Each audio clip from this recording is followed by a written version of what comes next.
حفظنا كل القرآن جودنا طلق اللسان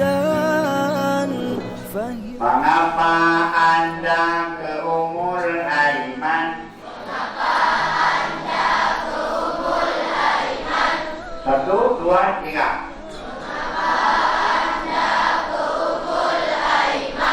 Mengapa Anda ke Ummul Aiman?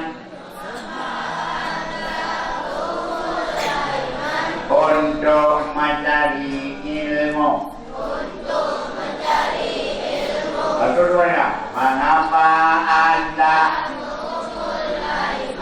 untuk mencari ilmu? Satu, dua, tiga. Mengapa Anda